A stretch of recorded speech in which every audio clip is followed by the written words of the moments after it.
नांदेडच्या इस्लामपुरा परिसरामध्ये ठेकेदाराच्या महानगरपालिकेच्या गलथान कारभाराचा फटका हा 4 मुलांच्या जीव जाण्या इथपर्यंत या 3 परिवारांना बसलेला आहे। हा काही अपघात नाही, तर हा सरळ सरळ सदोष मनुष्यवधाचा हा गुन्हा आहे आणि हे प्रकरण आहे। 12 कोटीचं काम आहे आणि त्या 12 कोटीच्या कामामध्ये थातूर काम करायचं आणि मोठ्या प्रमाणावर पैसा जो आहे तो काढून घ्यायचा। त्यामुळे भ्रष्टाचार हे या घटनेच्या बुडाशी जर काय असेल तर या महानगरपालिकेतला जो फोफावलेला जो भ्रष्टाचार आहे त्याचाच हे बळी आहेत असं म्हटलं तर चुकीचं ठरणार नाही। आणि भरीसभर राज्य सरकार आणि महानगरपालिका ही असंवेदनशील आहेत। त्यांनी कुठल्याही एवढ्या गंभीर घटनेची कुठली दखल घेतली नाही। अधिवेशन सुरू होतं, संसद होती, इथले सतर्क जे खासदार आहेत या लोकाभिमुख खासदारांनी हा मुद्दा संसदेमध्ये मांडण्याच्या अनुषंगानं जी काही कारवाई केली त्यामुळे पहिल्या टप्प्यामध्ये जे अधिकारी आहेत त्यांच्यावर कारवाई झाली। मात्र लाडका ठेकेदार योजना ही इथे पण चालते आणि ठेकेदाराचा हा लाडका आहे, त्याला वाचवलं पाहिजे म्हणून ठेकेदाराला पाठीशी घातलं जात होतं।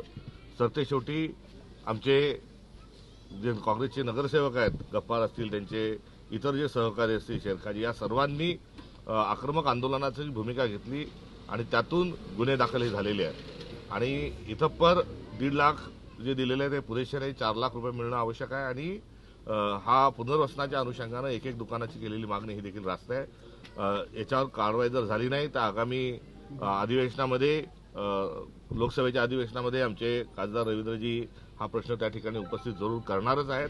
आणि एवढंच नाही तर राज्यामध्ये देखील आमचे गटनेते आणि आमचे विविध आमदार हे विधानसभेमध्ये देखील हे प्रकरण त्या ठिकाणी उचलून धरतील। पक्षाकडून काय मदत केली जाईल? पालकमंत्र्यांनी स्वतः गुन्हे दाखल करा म्हटलं तरी गुन्हे दाखल झाले। हो, लाडका ठेकेदार योजना आहे आणि त्या लाडक्या ठेकेदार योजनेच्या अंतर्गत ठेकेदाराला वाचवा ही भूमिका गल्लीपासून दिल्लीपर्यंत बघायला मिळते। त्यातलंच ते उदाहरण आहे। नांदेडमध्ये फोन केले लाडका खासदार ठेकेदाराला वाचवण्यासाठी नांदेडमध्ये कोणी प्रयत्न केले? सगळं ते एकत्रित हे रॅकेट आहे, मोठं रॅकेट आहे, नवे जुने आहेत, त्याचा आपण शोध घ्या। सर, पालकमंत्री 2 दिवस अशोकराव चव्हाण यांनी भेट दिली नाही। काल अशोकराव चव्हाण यांनी एका कार्यक्रमात म्हणलंय की स्तरी वंदना कार्यक्रम होता, त्याच्यात त्यांनी म्हणलंय की काँग्रेस विरोधी पक्षाला गाडा, त्यांना मतदान करू नका म्हणून।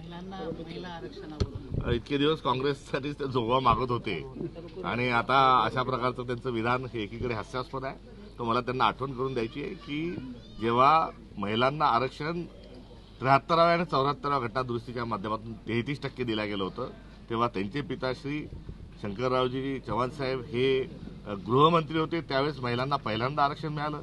दुसऱ्या अशोकरावजी हे काँग्रेसचे खासदार म्हणून संसदेमध्ये असताना 50% आरक्षण मिळालं। आणि आता जर उलट्या त्या बोंबा ठोकत असतील तर हसावं एवढंच मी म्हणेल।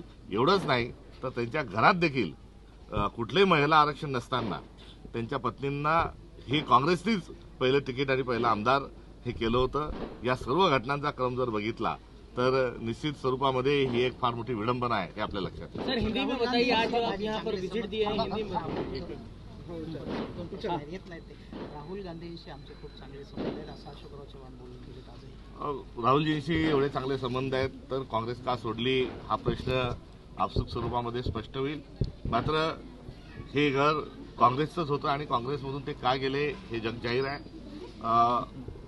एक भारत जोडो यात्रा जेव्हा संपन्न झाली तेव्हा खरगे साहेबांनी महाराष्ट्रातले एक नेते हे राहुल गांधींजवळ, सोनियाजींजवळ, खरगे साहेबांजवळ रडले आणि रडून त्यांनी आता मला जेलमध्ये टाकतील, माझा नाईलाज आहे म्हणून मी पक्ष सोडत आहे अशा प्रकारे एका नेत्याने कोणीतरी सांगितलं होतं, असं त्याचा जो उल्लेख केला होता त्याची आठवण येते। आणि ते जर अशोकरावजी असतील तर राहुलजी जवळचे आहेत म्हणूनच त्यांच्याजवळ ते रडले असतील। कालीचरण महाराज असं म्हणले पुण्याच्या कार्यक्रमामध्ये की आता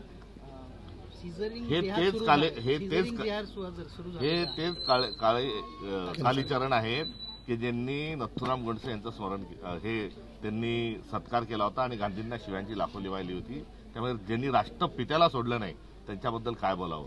आणि प्रत्येक ठिकाणी आता जिहाद, आता सिझरिन हिंदूंचे होतात, मुस्लिमचे का होत नाही, इथपर्यंत आता जिहाद, कुठे फळांच्या गाडीवर झेंडे लावा, म्हणजे या देशाला तुकड्यामध्ये जातीच्या धर्माच्या भांडणात कुठपर्यंत आता घेऊन चालले आहेत। हे मानसिक दिवाळखोरीचं कुठलं तरी हे लक्षण आहे आणि हे राष्ट्रीय स्वयंसेवक संघाचे बगलबच्चे हे तात्काळ त्यांनी आवरावेत अन्यथा या देशाचं वाटोळं करण्याच्या अनुषंगानं ते कारवाई करत आहे असं आम्ही म्हणू. नरसापूर येथे जे काही चिमुकलीवर अत्याचार झाला त्याच्या अनुषंगानं कोणी म्हणते एन्काउंटर करा, कोणी म्हणते मुख्यमंत्री कायदा जर अस्तित्वात असेल तर एन्काउंटरची का आवश्यकता?